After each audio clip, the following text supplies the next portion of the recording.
नमस्कार साथियों, M class के यूट्यूब चैनल पर आप सभी का स्वागत है। साइंस के इम्पोर्टेंट क्वेश्चनों की श्रृंखला में आज अपन सभी की नेक्स्ट क्लास होने वाली है। तो चलिए नेक्स्ट क्लास की ओर चलते हैं। पहला क्वेश्चन है, एंजाइम होते हैं। Option A hormone, option B gene, option C जैव उत्प्रेरक, ऑप्शन डी सभी। यदि किसी भी साथी को इस क्वेश्चन का आंसर पता है तो कमेंट बॉक्स में अपना आंसर जरूर दें। तो मैं सभी साथियों से बताना चाहूँगा कि जो एंजाइम होते हैं वो एक जैव उत्प्रेरक होते हैं। तो अपना ऑप्शन सी से हो जाएगा। चलिए नेक्स्ट क्वेश्चन की ओर चलते हैं। नेक्स्ट क्वेश्चन है, प्रोटीन का निर्माण होता है एमिनो अम्लों से, वसा से, कार्बोहाइड्रेट से और ऑप्शन डी है एंजाइम से। बताइए, अगर कहीं पढ़ा हो तो प्रोटीन का निर्माण किन से होता है? तो मैं सभी साथियों को बताना चाहूँगा कि प्रोटीन का निर्माण होता है वो हमेशा एमिनो अम्लों से होता है। तो अपना ऑप्शन ए सही हो जाएगा। चलिए नेक्स्ट क्वेश्चन की ओर चलते हैं। नेक्स्ट क्वेश्चन है, प्रोटीन का पाचन करने वाले एंजाइम होते हैं। Option A trypsin, option B rennin, option C दोनों, ऑप्शन डी इनमें से कोई नहीं। इस क्वेश्चन का आंसर बताने से पहले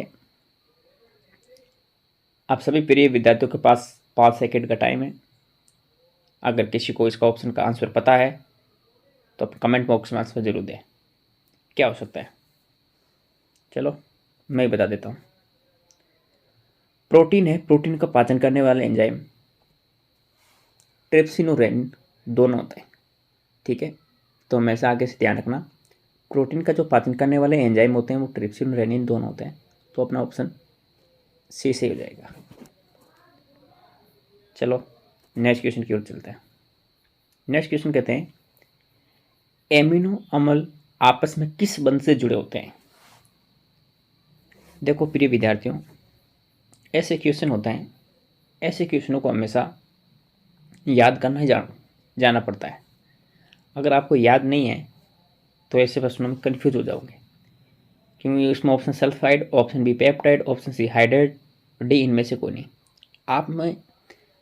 आपने अगर इसको बारीकी से पढ़ा है तो आप आपको सभी क्वेश्चन एक जैसे दिखेंगे, इसका ऑप्शन सभी एक जैसे दिखेंगे। लेकिन मैं आपको बता दूं, जो एमिनो अम्ल होते हैं वो हमेशा पेप्टाइड बंध से जुड़े होते हैं। तो अपना ऑप्शन बी सही हो जाएगा। ठीक है, हमेशा आगे से ध्यान रखना। चलिए नेक्स्ट क्वेश्चन की ओर चलते हैं। नेक्स्ट क्वेश्चन है, प्रोटीन की कमी से होने वाला रोग है क्वाशियोरकोर, बी मरिस्मस, सी दोनों, ऑप्शन डी दोनों नहीं। चलो बताओ इसका आंसर क्या होने वाला है? किसी साथी को कोई पता तो इसका आंसर जरूर दीजिए। चलो इसका आंसर होने वाला है वो दोनों होने वाला है। ठीक है, सी ऑप्शन से होने वाला है। इस क्वेश्चन का आंसर बताने से पहले मैं आपको बता दूं, क्वाशियोरकोर मरिस्मस रोग क्या होते हैं। क्वाशियोरकोर रोग होते हैं, ये सामान्यतः 5 साल से कम उम्र के बच्चों में ये ज़्यादा देखने को मिलता है। इसमें क्या होता है कि यदि समय पर प्रोटीन की आपूर्ति नहीं हो पाती है तो हमारा शरीर डेवलपमेंट यानी विकसित नहीं हो पाता है और शरीर में दुर्बलता अधिक आ जाती है। इसलिए जब बच्चा जन्म से बड़ा होता है तो उसको प्रोटीन की मात्रा अधिक देना चाहिए, ताकि शरीर का सर्वश्रेष्ठ गुण के साथ बच्चा विकसित हो सके। तो हमेशा ध्यान रखना, प्रोटीन की कमी से होने वाला रोग क्वाशियोरकोर मरिस्मस दोनों होता है। चलो नेक्स्ट क्वेश्चन की ओर चलते हैं। नेक्स्ट क्वेश्चन कहता है, सबसे अधिक ऊर्जा प्राप्त होती है। ऑप्शन ए वसा, option B protein, option C carbohydrate, option D शराब। बहुत से सारे बच्चों का जिन्होंने कभी साइंस नहीं पढ़ी है और साइंस से उनका कोई लेना देना नहीं होता है, वो ऑप्शन सीधा डी चुनने वाले हैं कि हाँ सर जी के शराब पीने से सबसे अधिक ऊर्जा प्राप्त होती है, क्योंकि जो मनुष्य कभी बोल नहीं पाता है वो शराब पीने के बाद तुरंत बोलना शुरू कर देता है। लेकिन हमेशा ध्यान रखना ये साइंस होती है, यहाँ कोई तुक्का उक्का लगने वाला नहीं होता है, तो साइंस के लिए आपको पढ़ना पड़ेगा। तो सबसे अधिक जो ऊर्जा प्राप्त होती है वो हमेशा वसा से प्राप्त होती है। किन से प्राप्त होती है? वसा से। तो अपना ऑप्शन ऐसे हो जाएगा। चलिए नेक्स्ट क्वेश्चन की ओर चलते हैं। नेक्स्ट क्वेश्चन है, शरीर की निर्माणकारी इकाई होती है। Option A protein, option B carbohydrate, option C वसा, ऑप्शन डी विटामिन। चलो आपके पास 5 सेकंड का टाइम है, अगर चाहो तो इसका आंसर आप बता सकते हो। शरीर की निर्माणकारी इकाई क्या होती है? चलो मैं ही बता देता हूँ। शरीर की जो निर्माणकारी इकाई होती है वो हमेशा प्रोटीन होती है। तो अपना ऑप्शन ऐसे ही होने वाला है, ठीक है। तो हमेशा ध्यान रखना, शरीर की जो निर्माणकारी इकाई होती है वो हमेशा प्रोटीन होती है। चलो नेक्स्ट क्वेश्चन के चलते हैं। 1 ग्राम प्रोटीन से प्राप्त ऊर्जा है 2 kilo calorie, 4.3 kilo calorie, 9.3 kilo calorie, 10 kilo calorie. बताओ क्या होने वाला है? ऐसे क्वेश्चनों के अंदर आपको क्या होता है, पर्याप्त डाटा आपको प्राप्त है, जानकारी है, तभी आप इस आंसर का क्वेश्चन का आंसर दे सकते हो, नहीं तो आप इसका आंसर बहुत सारे बच्चे गलत बताने वाले होते हैं।